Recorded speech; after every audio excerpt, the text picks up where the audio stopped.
Hello, everybody. Welcome to episode 47 of the Don't Be Ridiculous podcast. Clark Palmer and Jeremy Palmer here with you. It is Sunday, almost 4 o'clock East Coast time. So this should be a pretty quick episode, but just wanted to get some things in. Some big stuff happened this week that we found interesting. First of all, Albert Pujols hit his 692nd home run. I'm just kidding.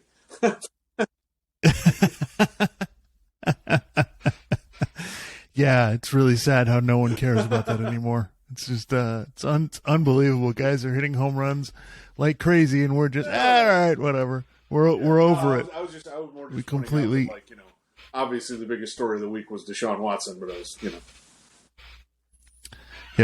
Yep. Yeah, so came out a few days ago. Deshaun Watson suspended for 11 games. Basically, the Players Association and the NFL basically came to an agreement that that's what they were going to do. 11 games, which, to me, as I've stated on this podcast, I think he should be out for the year. And I don't think he should be able to play as long as he's got, charges against him. So that's my personal. Right. Okay. Right. That's my personal, opinion. I get, that may be a little over the top, but I think, initially, I think 6 games is just ridiculously too light. And, I don't think 11 games is terrible, but I think the NFL could have done a whole lot better. And I think they should have, taken the plunge. And I feel like they were afraid of losing in court. So they decided to take this. Basically, okay. First of all, there's no penalty that would have. I feel like if they had done the whole year, I think there would have been people saying, "Well, you should just suspend him indefinitely, or you should suspend him for a year and a half or 2 years or something like that." So I don't feel like anybody would have been happy regardless of what they did. I would have preferred the whole, and that's the thing. I would have preferred the whole year. Not saying that there's any sort of number of games you could suspend him for that's somehow restitution for what he's alleged to have done, which I think that he probably did. So, yeah, I mean, and 11 games, you've kind of torpedoed the Cleveland Browns season, right? You got a $5 million fine. He did sort of apologize, and then he kind of, I don't want to say walked it back. I mean, I understood that the day when it was announced he was suspended for 11 games, he came out and said, "Well, I've stood on my innocence," which I felt like it was kind of funny how people were criticizing for that, because I'm like, well, what did you think he was going to say? Like, there's still a lawsuit out there. He's not going to admit guilt in the other cases that have already settled, and he doesn't, and he's probably barred from even discussing specific things about those past cases now that it's settled because of, non-disclosure agreements or whatever. So, they torpedoed the Browns season. So I think that's kind of what you wanted to do. That's the effect of this. And it's a sort of an unprecedented punishment. We would have liked for it to have been bigger, but $5 million is nothing to sneeze at as a fine. And like I said, they ruined the Browns season. The NFL has shown, because again, as I said last week, this is all optics. The NFL has shown that this is a big deal. They've taken it very seriously. They took their time, and they've levied a pretty serious punishment, although we would have liked to have seen it been worse. And but I did want to just point out that there's no penalty that would have, felt enough, right? Because it's just what he did is right. It's like what do you 4 victims for every game? Like, what? I don't know how you. Yeah, no, I just mean from the NFL's perspective, I think they could have done. I just think, if I'm them, that's the message that I want to send. You're exactly right. There is no punishment that eliminates this, and I thought, when we talked the other day, I thought you made a really good point where you basically, pointed out how ridiculous it is that the Cleveland Browns completely messed this up. They put out a statement, which apparently was, crafted by the owner and his wife. And then they have Deshaun Watson go to a press conference, and the owner and his wife go to a press conference, and they're talking to the media about it. And just like you said, like, if he's still got a lawsuit pending, and like you said, he shouldn't be talking about it at all. Like, you know, there's absolutely no reason for them to come out and then talk to the media about this.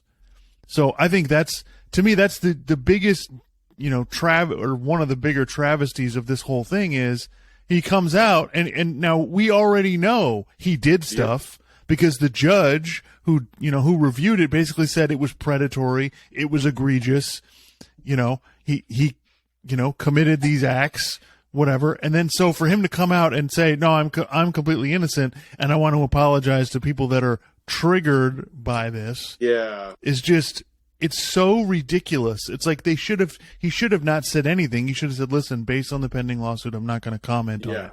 They should have put out a statement and that's it. Getting up there and talking about it, there is no scenario where you make this better. No. The only way you can't make it better. All you can do is shut the hell up. So for the owner to come out and then talk about Kareem Hunt and say all this other stuff, it's like, like, what are you doing? Obviously doesn't get. I mean, you know, and it is funny though. Like there's plenty to criticize about the Haslams, but you know, everybody's going to criticize the Browns, but it's like, you know, there were like 20 teams that were interested in Deshaun Watson, including the Dolphins, and you know, if they could have gotten a contract that he would have wanted, then they would have gotten him. You know, so they're coming down on that now. Maybe they wouldn't have given him the fully guaranteed contract that the Browns gave him, but you know, so again, the Browns deserve criticism, but I do think it's kind of like, you know, some of these other teams are kind of skating by just because he decided not to go there. I mean, Atlanta wanted him. The Dolphins obviously wanted him, as we've discussed many times. So, but yeah, the Browns look really, you know, it's the whole thing sucks.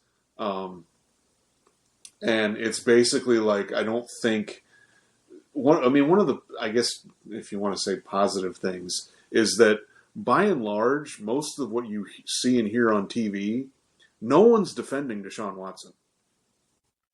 For the most part. I mean, I've seen little bits here and there where people kind of talk about the NFL disciplinary process and all that, but if you want to see people defend Deshaun Watson, you can look at YouTube comments or you can go on Twitter, you know, which is not representative of the larger society. But for the most part, the people you see talking about this on the radio, talking about this on podcasts, talking about it on TV, they've all been pretty much like, this is really terrible, and we think that Deshaun Watson did this, you know.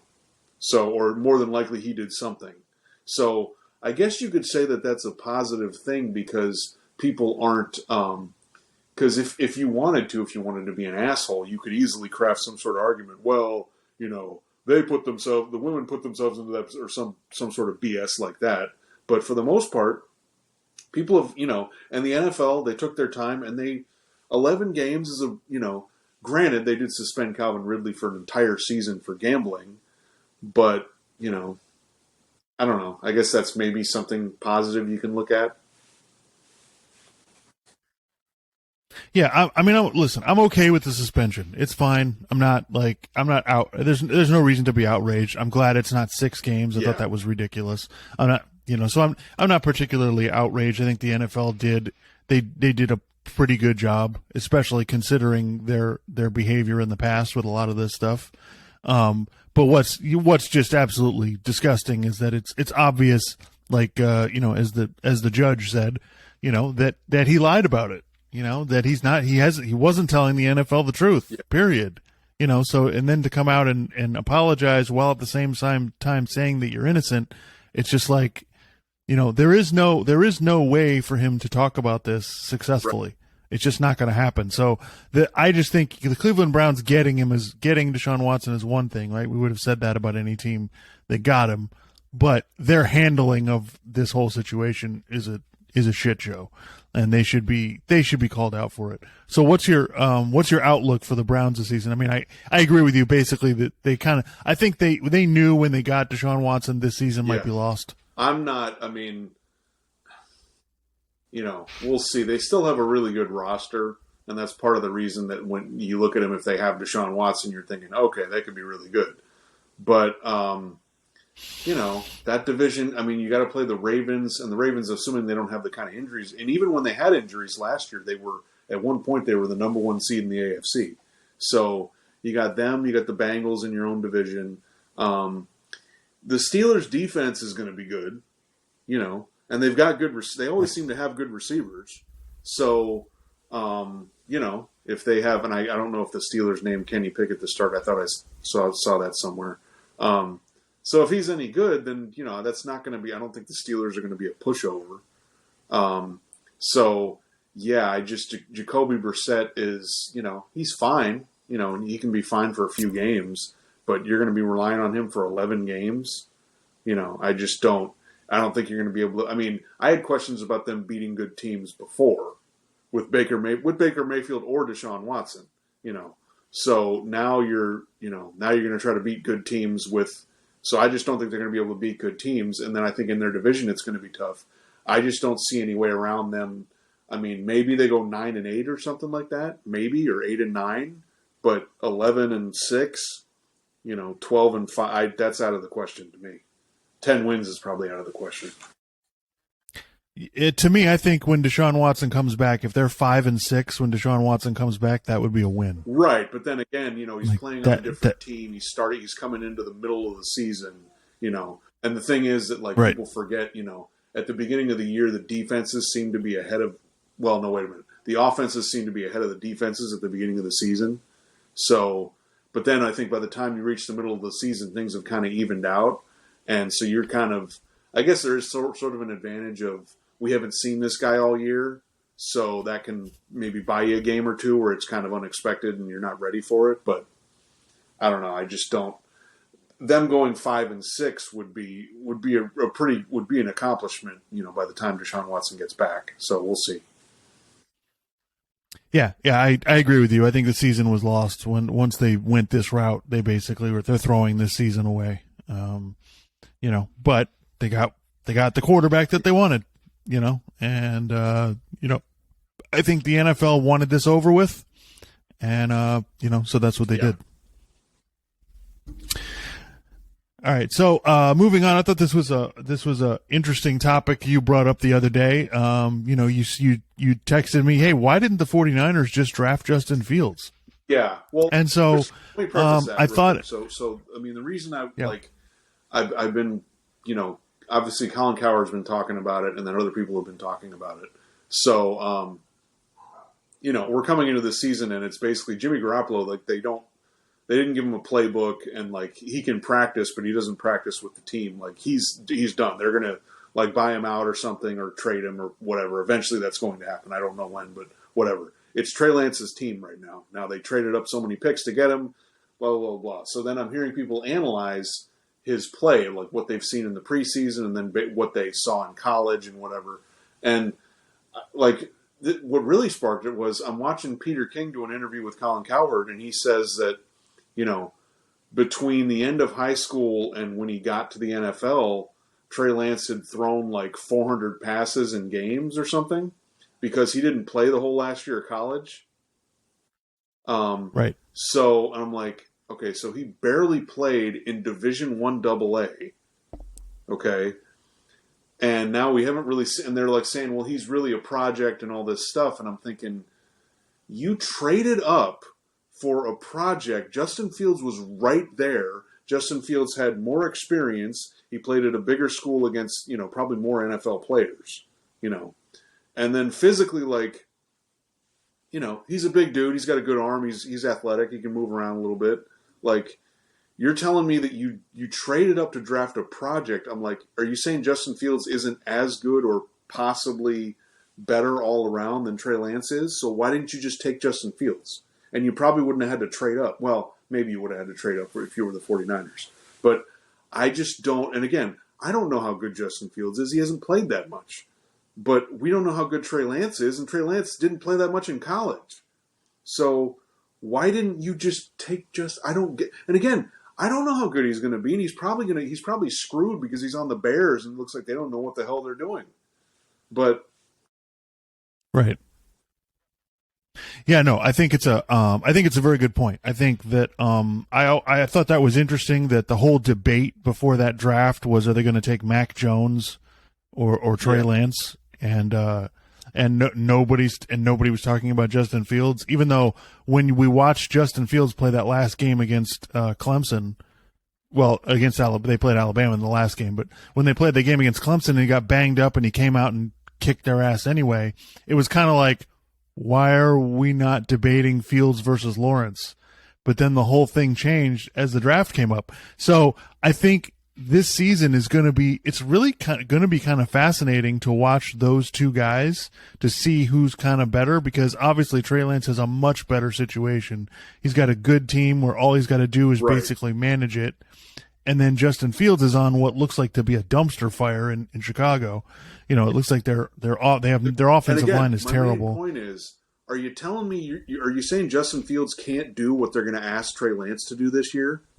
Which is just, try to get the receivers yard, kind of like what the Dolphins are probably going to do. Just try to get the receivers yards after the catch, just run the ball, deliver the ball on time when you're throwing passes. Like, you're telling me he couldn't do that, and then you just bring him along slowly and see what else you got? Like, it's just one of those things I look at, and again, it's hypothetical because we don't know how Justin Fields' career is going to turn out. I would guess not as well as it potentially could, considering he's in Chicago, which seems to be.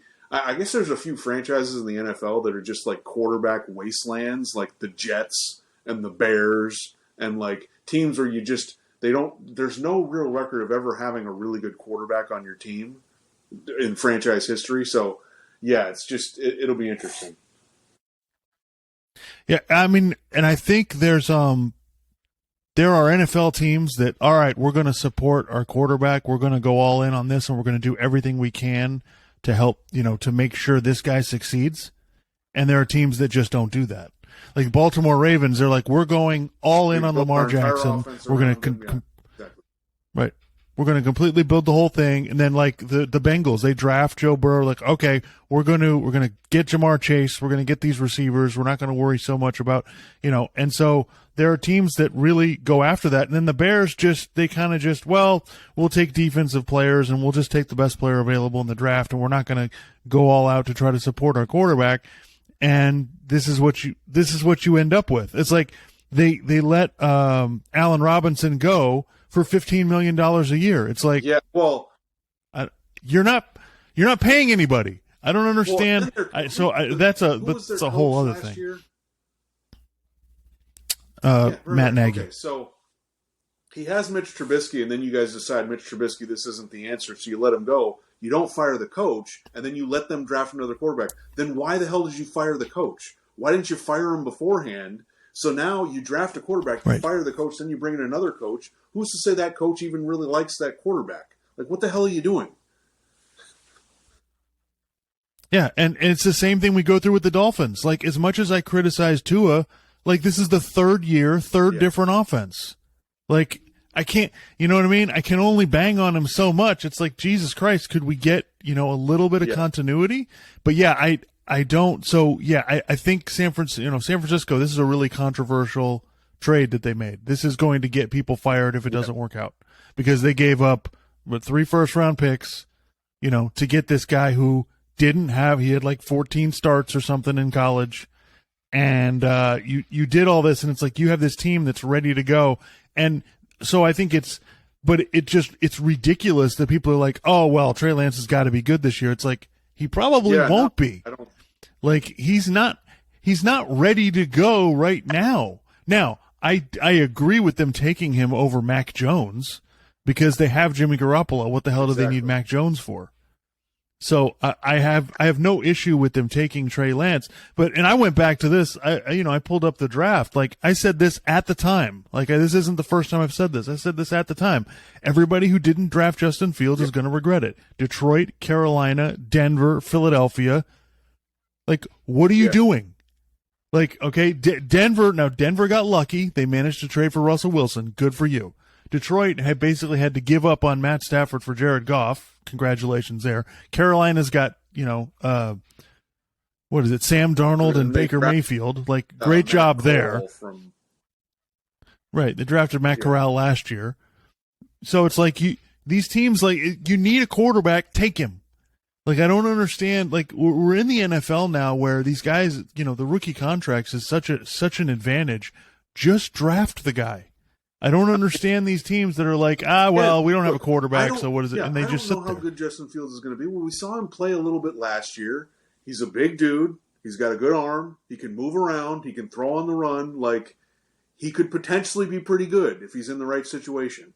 Like, what I just don't, and it's like, I understand guys coming out of college you don't know, but it's like these other teams, it's like, well, you don't really know about Jared Goff, and you don't really know about Jalen Hurts, and you don't really know about Darnold, or hell, even Baker Mayfield. Like, what's Carolina going to be? I mean, they're probably not making the playoffs this year. So, yeah, it's just one of those things where, like, something people are talking about stuff, and you just hear it, and they just go on and on about all this stuff, and you're just thinking, wait a minute, stop. You lost me at the on-ramp here. Like, what about this? Like, what do you, I don't even, it's just one of those things that I just don't get. So. And not to mention, Justin Fields is better than every single quarterback that was drafted in the last draft. Like, he's better than every quarterback that just got drafted. So what were you doing? No, we're going to take a corner. We're going to take an offensive lineman. We're going to take, it's like, what do you do? So yeah, I think it's going to be really fascinating because I think Justin Fields is a little bit better prospect, but I think they both have a chance to be really good. Yeah. The Bears, I think worries me, and then they got rid of that receiver. Like, I just don't, Yeah. The Bears are not. The Bears are not doing whatever they can to help their quarterback. They're just not. So I think and plus, like you said, this coaching staff and this GM, they didn't draft Justin Fields. So I really don't. I don't think they care. I don't think they care as much. The other thing that you've pointed this out before, that like you kind of you questioned some of the analysts when they analyze quarterbacks, and I think you made the point about, I think it was Trent Dilfer. You're like, he's analyzing the quarterback as if he's going to go into a situation where they do what they need to do to support that quarterback and build the offense the right way. Right. That doesn't happen usually, unfortunately, and it can kind of ruin careers. So. Yeah, if things happen that way, then this quarterback could project out to be what you're projecting him to be. But, usually that doesn't happen. Like with Justin Fields, I just feel like we're literally watching that in real time where they're not supporting their quarterback. So. Yeah, I think Trey Lance will either succeed or fail based on his own merit because San Francisco, they're doing it the right way. They're going to put him in a system where he just has to do what they tell him to do.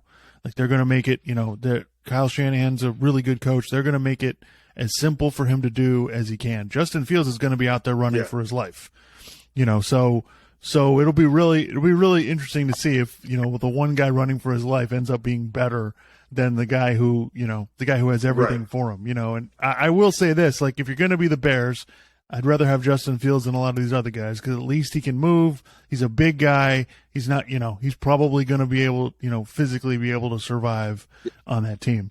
But yeah, I think it's it's really fascinating. Like San Francisco, they had a good quarterback that took them to the Super Bowl, and they traded to get the third pick in the draft to draft a quarterback. This is like it's really strange. Teams don't ever do that, and so this will be a really interesting test case to see how this goes. But again, I got my money on Justin Fields, and all you teams that didn't take him, you're going to regret it. Especially our team. Yeah. Yeah, hopefully, you know what, honestly, what I kind of hope is that it's just kind of a disaster in Chicago, and then it becomes almost like a Sam Darnold thing where they trade him somewhere else, like, change of scenery or whatever, except I think Justin Fields could succeed in the right situation. But again, I could be wrong. Who knows? This is all hypothetical. But anyway. Yeah, we don't know, but I think I think those teams have just made huge mistakes. So I thought I was reading this story. I thought this was interesting. So the college football, I think it's like the board for the college football playoff. I believe the board members. I think. So they met. They had a Zoom call the other day, and the story is basically like it's the first time they had a discussion about the college football playoff breaking away from the NCAA, and that being basically the the governing body for major college football. Now, they didn't go into details, and they didn't. It's all a bunch of hearsay. We don't know. If how much. Basically, I think they had just a preliminary discussion. I don't think that it was not. There were not nuts and bolts talked about. Nothing's actually going to happen. But what interested me about it was reading the article. Basically, by not going to a 12-team playoff, they basically left themselves out of $450 million. Yeah. So anyway, so when everybody complains about NIL, so there was and then on one of the, I can't remember which article it was. I think it was on the Sports Illustrated one. There was a comment underneath, NIL is going to kill college football. And so here's my thing. People saying, well, it's all about the money and blah, blah, blah. It's like, yeah, you're exactly right. It is all about the money, but you know what the money does? It forces you to make the product better. Yeah, fair. That's what it does. The money forces you to do things in a way that's going to be good for more people. So it just kind of blows my mind that they met like 2 or 3 times to discuss having changing the playoff before 2025. Because I think the contract runs out in 2026. So they met 2 or 3 times. That's all they met for like a couple hours each time, and they didn't come up with anything. They couldn't agree on anything. They've all decided that, oh no, we want our own way, and so and they wrote in this article that the presidents and the chancellors of the universities are upset because of all the money they left on the table.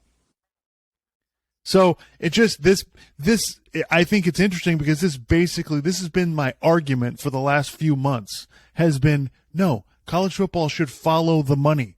If they would have made the playoff bigger a lot earlier, they would have made a lot more money than they've made now. They're leaving all kinds of stuff on the table. Like, college football should be focused on, how do we make the most money? Number one, get bigger matchups, right? Get these major conference teams to play each other during the season instead of playing, FBS schools and cupcake games. Number one. Number two, expand the playoff. Get more people in there so you get more travel, more people buying tickets, more interest, better TV ratings, things that lead to money. So I read this article and I'm just shaking my head. It's like, they don't want it to get better.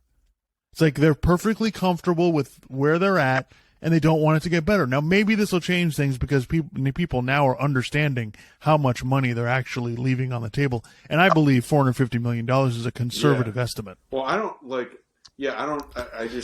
mean, what do these people do when they meet? That's what I'm wondering. Like, how does because these people obviously make so much money. How does that slip through? I don't understand. Like, are you just sort of sitting around and going, yeah, what do you want to do? I don't know. Let's have some drinks. Let's eat some food, and we'll kind of discuss this. I imagine they're like Roman emperors or something, just sitting around eating grapes and like, yeah, we can expand the playoff. I don't really care. Like, what are you people doing? Like, what's the point of getting together? As I've said, these people may get paid tons of money. All they have to do is put their secretaries and their assistants in a room for a day, and they can figure this out. It's not that hard. Like, every other business does this. When it gets so big that you've got all this money out there, what do? You diversify, right? You consolidate, right, in order to make the most money for everybody.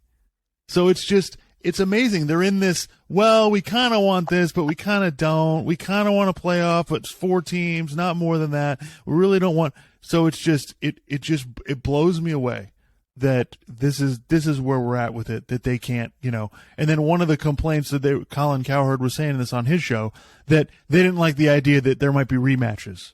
Oh, who gives a... teams that play during the season might play rematches. It's unbelievable. It's like, are you kidding me? So let me. What did they say? I mean, they don't want rematches. We don't want to play a team again. It's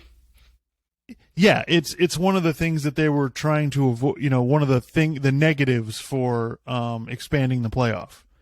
It's one of the arguments for well, you're going to get these teams playing each other again, and like Colin Cowherd was like, so let me get this straight: Michigan, Ohio State play each other after Thanksgiving, and then they play each other 2 months later. You're not going to watch rematches. Are one of the are you kidding me? Rematches are one of the best things in sports. Literally, like, I mean, I agree. It's like you play a team one time, you lose, then you come back, the rematch. Oh, it's on now, or like the Brady Manning thing, or like the Steelers and the Cowboys and the 49ers, how that used to be, or like any of the rivalries in college football, Ohio State, Michigan, Notre Dame against Notre Dame, USC, Texas, USC. I don't know, Oregon, like Florida, like Miami, Florida State, Miami, Florida. Like, I mean, take your pick. These matchups are cool, but then the rematch is really, especially like a rematch, like over the between one season and the next. Say you lost to some team last year, and then the next year, like remember how Florida State and Miami used to be? Because Florida State kept trying to beat Miami and they couldn't beat them, like the 90s. Well. Right, so we just had it, right? We just had Georgia played Alabama in the SEC championship game. Alabama smoked them. Then they played in the Then they played in the championship game. It was great. No one was complaining that oh god they're going to play each other again. Jeez, unbelievable. Games, so then you have other teams involved. So then it's not just three. It's not just three playoff games where two of them were the same two teams against each other. Or well, wait a minute. Yeah, it's not just like a rematch within a condensed period of time. You could have, more teams, and then other teams will play each other, and then maybe at the, right at the end of the season, two teams will play each other, and then maybe they play each other later in the playoff. But by the time you get to there's been all these other games. So then it's not, like a rematch with the BCS sucked because you only had really the one game, the national championship game. But if you expand the playoff, then it's awesome. Right. Yeah. No, I think, it's ridiculous. They should figure this out. Listen, my theory on sports going, these days at this point is more playoff games, less regular season games. That's just my theory. That, I know everybody complains. Well, when you expand the NFL playoffs, it's they're going to get these teams that don't deserve to be in there. But I get it, but it's more playoff games. And look, I just think more playoff games are a good thing. Conversation of what I think about that, just my idealistic view of things. But at the end of the day, sports is a TV show, and you've never had more competition for eyeballs in TV than you do right now. I mean, it is a golden age for content. I'm not going to say all of its quality, but there is so much content. There are so many podcasts. There's so many TV shows. There's so many streaming networks. There's so many movies and other things available that you're competing for eyeballs at a rate that we've never seen before. So you need to get good games. You need to get more of them. You don't need to be worried about rematches. And all the Big Ten just. Yeah, and the Big Ten just signed a new TV deal, $1 billion a year for the Big Ten. So the money's astronomical. So I had one more thing, and then I'll see if you have anything. So I thought this was funny. This is just kind of a. Well, it's okay. What's up? Kind of a quick thing. Alex, because he got carried away by the current at Jonathan Dickinson State Park. Oh, is he okay? Yeah, he's fine. He's just like really far away from his car now. So I have to go pick him up and drive him to his car. So I will probably leave separately and just meet you at your mom's house. You sure? I could go with. I could take you, or no, because like he's got like his newest boy toy, so we're not all gonna fit in the van together. Oh, right, okay. And if they're in my Subaru with my seat covers, then they're not gonna screw up your new car. Oh, I got you. You know what Okay, I mean? all Hi, right. Jeremy. Okay. So I'm gonna you just text me Bye. the address. Okay. And then that way. Yeah. Don't get swept away. Well, I'm sorry. When you get swept away, well, shit, Be careful. The ocean's dangerous. Okay. Yeah, he's all right. He's just Okay. he's just old now, and he doesn't realize he's exhausted. Like he is absolutely. Well, exhausted. yeah, like And he doesn't realize that. But okay, bye. Okay, drive safe. Say hi to him for me.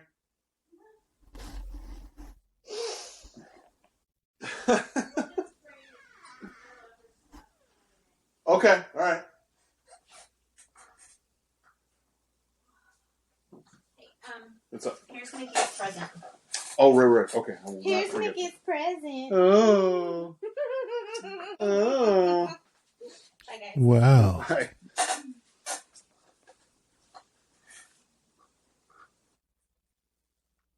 All right.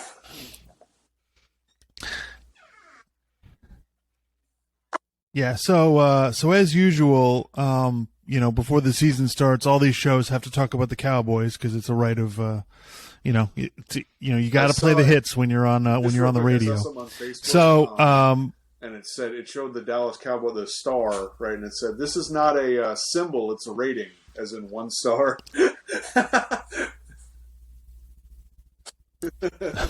Anyway, continue.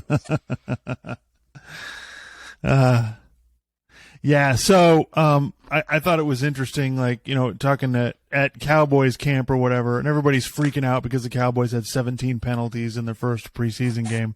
And I just thought, two things. Number one, I think it's funny that they're talking about, oh, well, Mike McCarthy, I don't know, this coach, Mike McCarthy, he's just not getting it done. We might have to fire him, he's definitely on the hot seat, blah, blah, blah. And it's like, first of all, Jerry Jones doesn't fire anybody. He kept Jason Garrett for 8 years.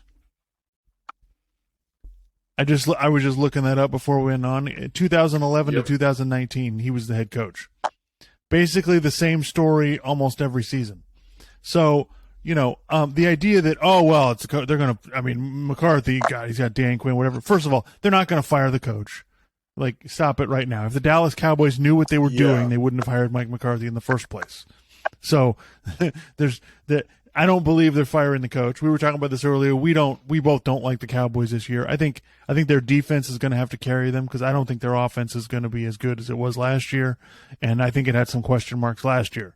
So I think the Cowboys have got some serious issues. The second thing was that apparently Antonio Brown said I don't know if he said this on Twitter or whatever, but hey, have Jerry Jones call me. I'm looking for a job, and the idea of the Cowboys signing Antonio Brown just made me die laughing. I could totally, because first of all, it just right. That was my thought. I could totally see them doing it. He's like, I really hope they do because it would just for the comedy aspect of it, but it's a disaster. First of all, he can't had to talk off the ledge about drafting Johnny Manziel. So I'm just putting that out there. So when you consider him making decisions about who he's going to sign, just remember that.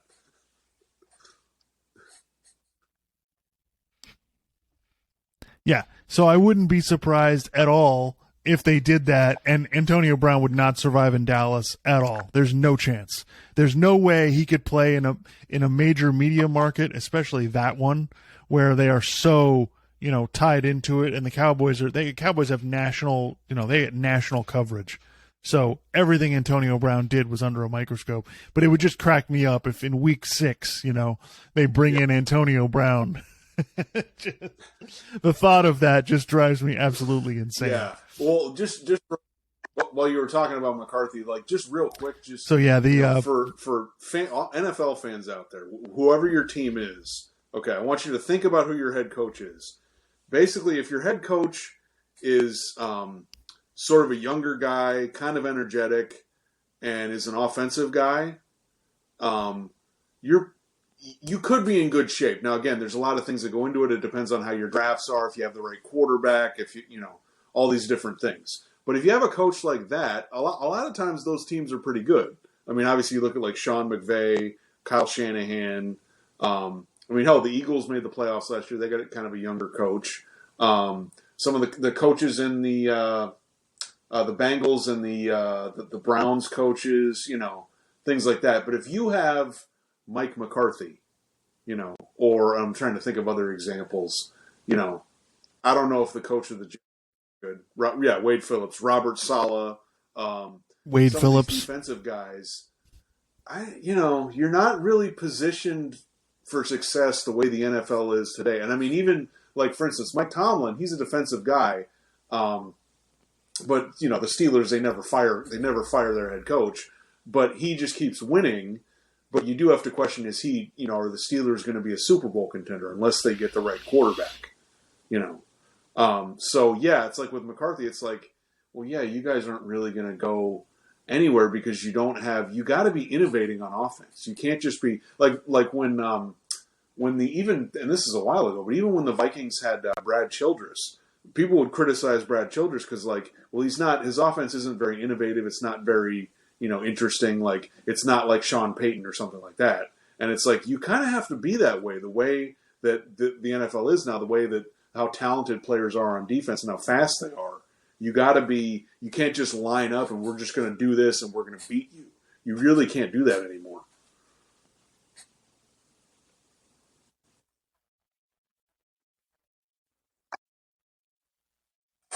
Yeah, it's definitely changing. You have to, you have to figure out the quarterback. You have to get the offensive part right, and you've got to have. Yeah. I think, especially this day and age, you got to have the right general manager. You have to have somebody who manages the draft correctly, who hires the right people, who makes sure that the head coach is covering all his bases. And I think defensive coaches can work. But you have to have an offensive coordinator who's like, all right, I'm giving you the offense, go. Like, that's what you have to do. You have to have the offensive coordinator and the quarterback who they have their relationship, and they're in big time control of the offense. You can't have the head coach especially if he's a defensive head coach, meddling in what the offense is doing. And I think that's how you have to do it. Yeah. You cannot come in and go, well, we're going to try to run the ball and play defense. Good luck with that. Like, there's always been a ceiling on that, but now that ceiling is as low as it could possibly be. It's like, I was thinking about this the other day, like, the Dolphins, like, the Dolphins are just going to be behind the eight ball with their owner from now on. When they had Wayne Huizenga, right, you could at least, have a competent team. You could have a competent franchise. Right. Even when they had Dave Wanstead and, not a great quarterback, they could win games and they could go to the playoffs. But it's really hard. It's going to be really hard for the Dolphins to do that consistently when upstairs is a complete it's mess. It's not enough to have a few good drafts in a row. You got to keep doing that. Like, you can have an off year or two, but you got to keep doing that, because remember, the NFL, as they used to say, stands for not for long. Look, whatever, for the people listening, watching, whatever, whoever your team is, if you've got a good unit on your team, whether it's like the offense or the defense or the linebackers or the safeties or the corners or it's the receivers or whatever, that's not going to last forever. That could last you a couple years. After that, like, you can't afford to keep everybody, or somebody gets unhappy and they leave or something like that. You got to keep drafting people to replace them. The Dallas Cowboys, like, their offensive line was good. We were talking about them being really good in 2014. It's 2022. Like, they should have been replacing some of these offensive linemen already, because some of them are already, they can't stay healthy. Their offensive line isn't as good. So it's like, you had a few good drafts. Good for you. You better keep it going, because in a few years, those guys you drafted, they may be gone, or they may get hurt, or, or whatever the hell is going to happen. So if your GM's not quickly pivoting and quickly replacing players as they age out or they get too expensive and you can't keep them, like, you're not going to, the level that a specific unit on your team is playing at is going to decline. And then that's going to affect, and especially with the Cowboys, I don't want to get into too many, we've done this before, but like with the Cowboys, we always said, look, if you're going to pay Dak Prescott a lot of money, you better make sure that the rest of the team is really good around him, because he's not a tractor. He's not going to pull everybody along. He's decent. He's good. But if the rest of the team's not good around him, you're going to be like a 500 team like everybody else.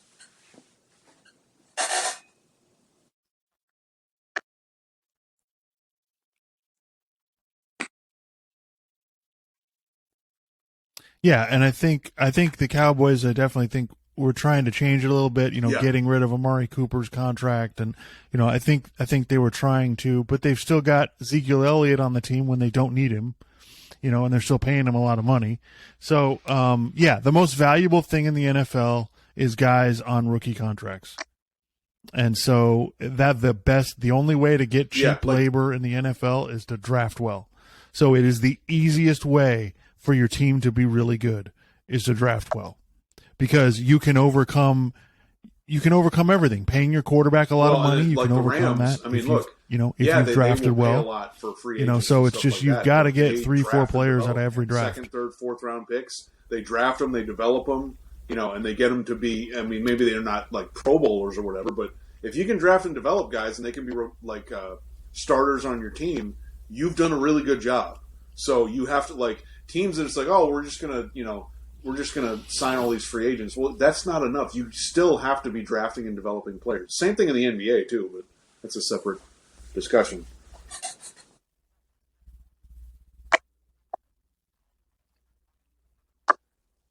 Right. Yeah, and the Rams have changed it by we're only going to pay a big money for certain positions. Like they've basically decided quarterback, left tackle, pass rusher, corner, like that's it. We're only going to pay the premium money at premium positions, and we could care less about everything else, and you can have all our first round picks. So they've gone like extreme money ball, which is really really cool. But yeah, it's just amazing how in the end it's a 32 team league. There's a handful of teams that are just way ahead of everybody else. They draft and develop players. Now, granted, they haven't done really done a good job drafting receivers or keeping receivers, but I mean, they like defensively, they do a really good job of drafting and developing players who end up being starters on the team. So, yeah.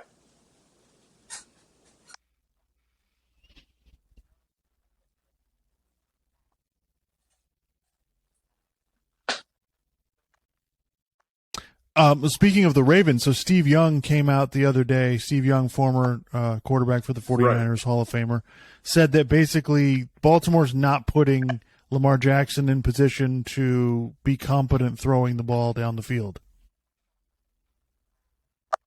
Which, I mean, I get what he's saying. I understand, but I'm not. My thought process is I'm not going to go all in on blaming the Ravens for that. I think the Ravens are like, what's our best way to win games? And so this is what we're going to do. Does Lamar Jackson need to be more competent throwing the ball for them to win big? Yes. Right. Yeah. But I don't know that I agree that Baltimore's just not. I think they're not doing it. I think they're playing to Lamar Jackson's strengths. I would if I had to answer, I would tend to lean toward no. But it might be possible, and the Ravens I think are going to do whatever they can to try to get him to win. But I mean, Lamar Jackson doesn't really. He throws to his tight ends a lot. He throws between the hashes. He doesn't throw a lot on the sidelines, and I guess some of that's because of his sidearm release. That I guess he can't be as accurate on sideline throws. I don't know, but we've questioned the Ravens before. It's like why do they just do all these traditional drop back passing plays with Lamar Jackson if you're going to have him throw the ball? Like I don't get that, but.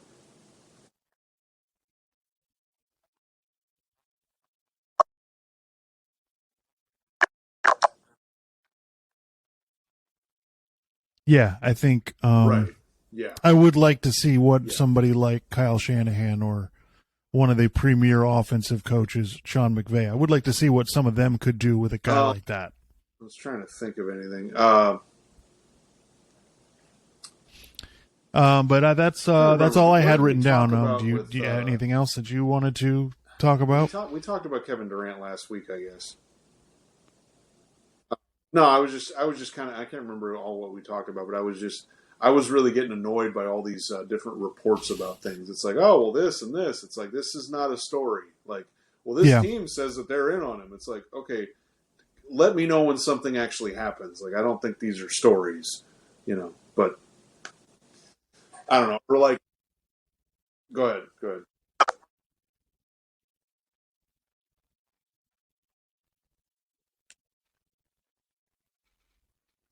Yeah, the story this week was the like, Brooklyn Nets are what am I basically supposed to saying make that of that? You're telling they me are it's comfortable something with to do with running it You're back, not with gonna bringing really Kyrie and seriously Kevin consider Durant back trading Durant. for this season, which I kind of think we Kyrie already Irving knew might that. Still but get traded to the Lakers. There's I don't know if I don't know what the what exactly the holdup is there. I guess the Lakers offered they're going to offer that other first round pick. Like I don't know. It just seems to me like I understand that people need content, but a lot of this stuff, this is not news. Like nothing has happened.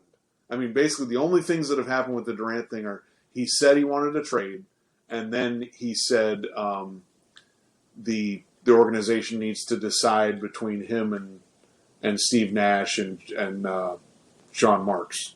So, other than that, I mean, I guess you can do speculation about the different trade packages and things like that, but it's all just BS at this point. Like, it's all hypothetical. Like we're creating a team in NBA 2K or something. It's like, I understand. Like I said, I know they need to fill up content, but it's just, it just feels like, in decades past, people would have been like, okay, we're not just going to report that this guy, this executive, this random unnamed executive said this. We'll report something when something actually happens, when there's actually news.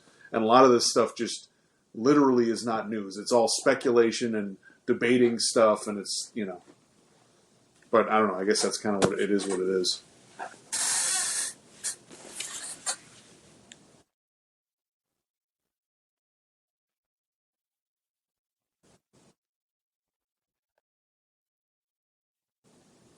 Okay.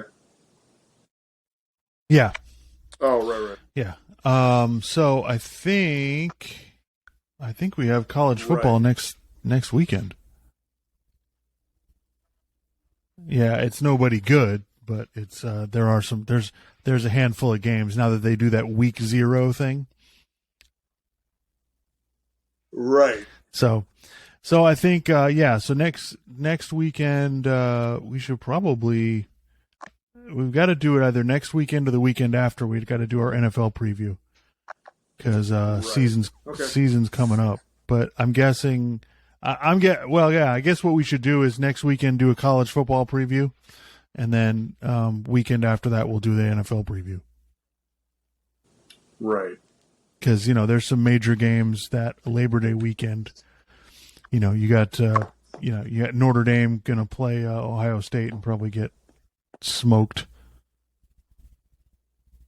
Oh, I did watch. Go ahead. Say it again. What? But anywho, yeah. So, watching anything on TV you want to recommend? I finished Obi-Wan Kenobi. It was okay. I feel like they jammed. They're just kind of they're jamming in stuff that there's no way that it's like, It's like, okay, so Obi-Wan Kenobi did not have 2 fights with beats Darth the crap Vader. out of Darth Vader, and he doesn't in between, again. Because in Revenge of the Sith, he basically, I guess what they did was they set it up so it's like he thought that Anakin was dead, so he left him there. He wasn't going to finish the job, but he just thought there's no way he's going to survive, which was not a bad assumption because he has to have all this, gear to even breathe, right? But then you're telling me, okay, first of all, he's going to have another fight, he gets away, and then he's going to have another fight, and he's not going to kill him? Like, I don't understand. Like, Obi-Wan's not just going to end it right there? Like, that doesn't make any, like, literally they're reaching, and it's like, I think you guys need to just leave this stuff behind and just write other stories in the Star Wars universe that are after everything that's already happened. Just move on and do completely different stuff and stop calling back to all this other stuff. Okay? Or, go ahead.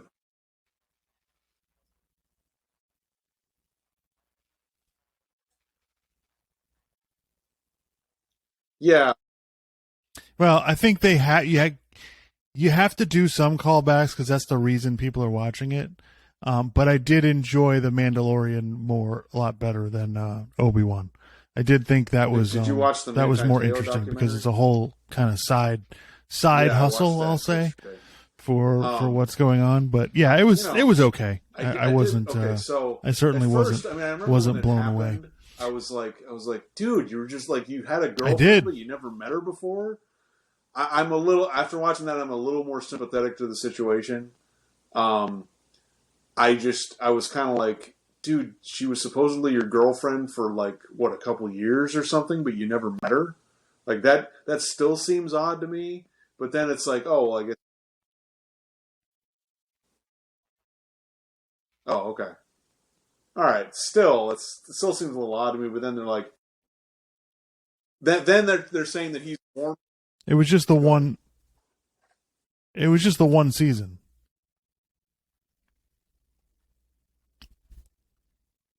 Oh yeah, no. Listen, listen. I think. I think. Yeah. Listen. Yeah, it's ridiculous. You know, I mean, I think that I feel I do have some sympathy for him because he's a kid. And I'm not going to necessarily. You know, we all do really dumb Mormons, stuff but, when we're young. That so is that from that standpoint, I get it. unique, I also say, think that religion. he was a little bit So, sheltered. and I do think that there's kind of didn't there's really, different things about it that are very different from the world, or the rest of the world, or the world around you. So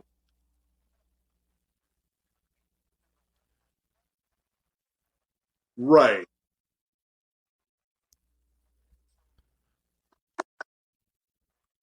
It's just not. It's just not inclusive. It's not inclusive of everybody, regardless of what the religion is. It has nothing to do with that. It's just is not. It's not inclusive of everything. He's not exposed to as much. And so I definitely think that had that played a part. And judging by the fact that Renaya, who was catfishing him, understood the culture and understood how that worked. And then I think it got to a certain point, and then it just got completely out of control, and he didn't know what to do. So then he just chose not to say anything when the Heisman stuff started happening, which I completely get. Like I wouldn't bring that up either. Like that reaction, I completely understood. Once it got to that point, it's like, well, no, I'm not going to say anything. I do, I feel bad that that's how he's looked at. That's what he's known for. It seems unbelievable that and that was, remember, like 2012, that was like social media had only been around a few years. We didn't understand all of the negative consequences of it like we do now. So it's only 10 years ago, but in that 10 years, digitally, all kinds of stuff has changed. But I did think it was really, it's a really well done documentary, how they get the interview with Renaya, who's obviously transitioned or transitioning. And so they get the interview with her, and they get basically all of the details. So we get to see how the whole thing, because at the time I didn't understand it. I was like, what is going on? Like, I didn't even know who to blame because I didn't get it. I was like, this is so strange. I don't even know what to say. And then when you saw her go on Dr. Phil and do the woman's voice, it was very disturbing. That's all I have to say. I was like, oh my goodness. So yeah, that series is very good. That Untold is what it's called, and the all of the films that they've released have all been really good, and I'm really excited to the Tim Donaghy one, who was the referee in 2007 that was fixing games in the NBA. I think that'll be good. I mean, that's the next one that's going to come out. So I'm really the Manti Te'o one was very interesting, but I'm really excited to see this Tim Donaghy thing. It was discovered that this person didn't exist, because I think he's really gonna. Yeah, I did think it was weird that he decided to go to Notre Dame. Because obviously there's been a lot of Hawaiian players who went to USC especially at that time. So I don't understand. And even in the documentary, he's talking about it. I'm just like, why didn't he just go to USC? And to me, I think that does kind of play a part. Yeah. Because he goes to Notre Dame, which is so far away from Southern California and even Hawaii that, someone messages him and she's claiming to be, I guess, Samoan. Right. And so he, I guess that was a thing to him that he wanted to be with someone else who was Samoan or was his same culture or whatever. And so I understand that. So I feel like that kind of played a role in it too. And then you start to buy into, oh, this must be, whatever. Like, I don't know. So yeah.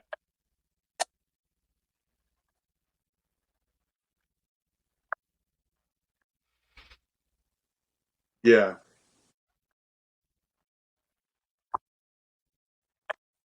And listen, if he'd have just been on a team that had a good year, like if Notre Dame had gone 10-2 that year, it would have been a completely different story. The fact that they were undefeated and then he was up for the Heisman, which he's not up for the Heisman if that team's not undefeated. So I think that all made it blow up into this thing where it was just like I couldn't believe it when he's on Katie Couric and she's asking him if he's gay. It was just kind of like, are you kidding? Like, are you kidding me? Like you're gonna just ask that on that just blew me away. The fact that people had no problem just asking what their sexual preference was. And like today, if you tried that, the amount of flack that you would get for even entertaining that was just it was crazy. But yeah, really well done. But anyway, I recommend all of those. Untold, they did one about Malice at the Palace. They did one about Marty Fish, the tennis player. They're all excellently done. The best one is about the hockey team in Connecticut. Yeah, that was basically owned by the mob. I don't think there was anything else. Or had mob ties, I'll say. That one was the best one, but yeah, I would definitely recommend that. I'll see highlights and I just kind of, I don't know. Like I saw some highlights of the Dolphins game yesterday.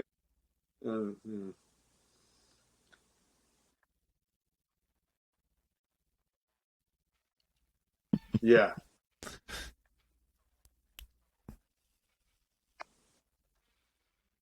And by the way, the NFL agrees with us, by the way. They're not playing a whole lot of guys in preseason anyway. Yeah. What did you think of... this is all about... preseason's all about guys trying to make the team. And I guess it would basically be like in the major leagues. They were like, hey, listen, we're going to put these minor league games right before the season starts, but you got to watch. And it's like, no, he was talking about Russell Wilson and the Broncos, and he made some really... He was like, look... He's like, it looks like Russell Wilson's a little bigger, right? Like he's put on some muscle, right?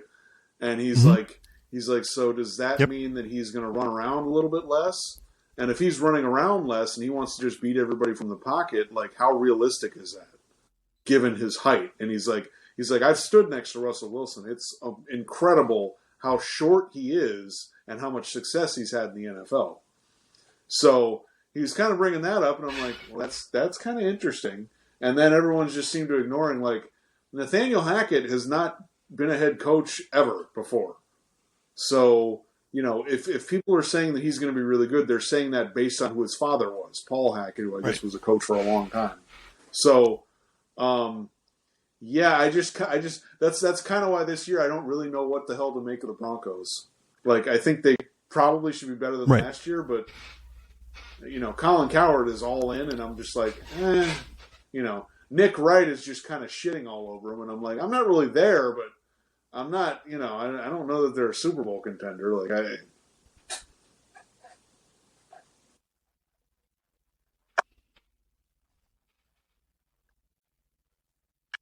I'm not saying he's not going to. I'm not saying he's not going to be good. I'm just saying I don't know about Super Bowl contender. We'll see. But I think the idea that Russell Wilson going from Seattle to Denver, that he's not going to be good next year, is ridiculous. I mean, you're going to go.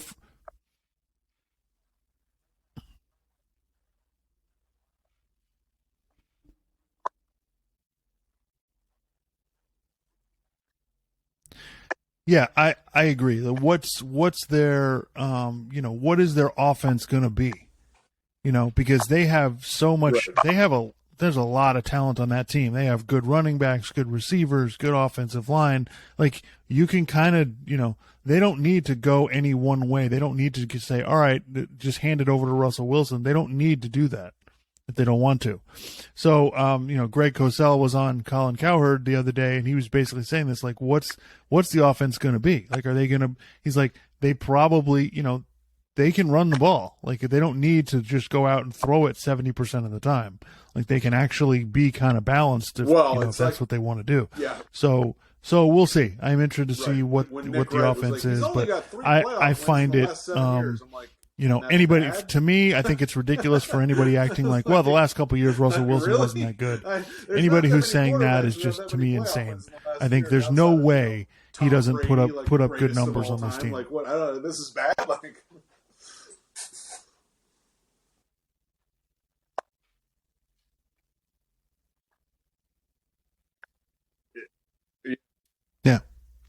Yeah.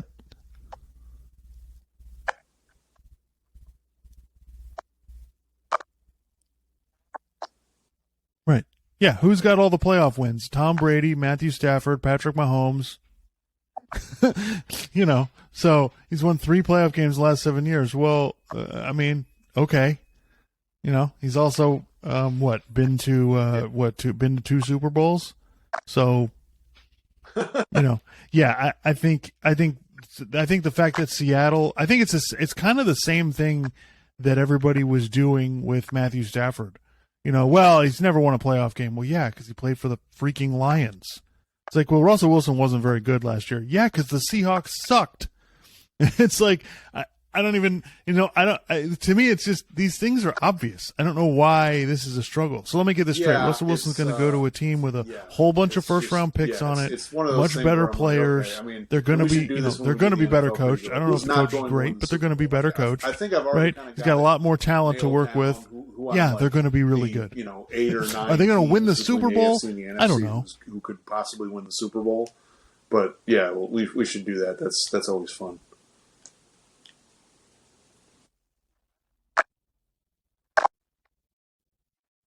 I could be wrong about 8 or 9. We'll see. I probably had more in the AFC than the NFC. Like the NFC, that's what's funny. Like if the Rams get injured, if they get some big injuries, like I got to be honest with you, I have no idea who the hell's going to win. Yeah, I don't even, and I have a hard time getting. I mean, you could make a case for the 49ers. You could make a case for hell if you want Arizona. You could make a case for Philadelphia, maybe. I mean, you could make a case for a lot of teams because I just don't.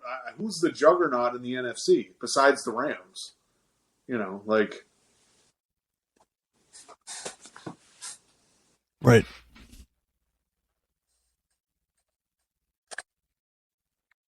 Yeah, no, I'm not even saying that. It's just if you gun to my head, who would I pick? I would probably go with the Rams, but you know,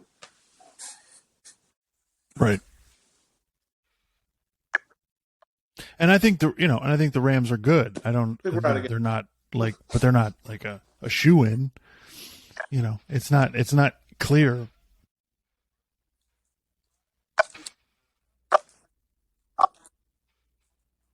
Right.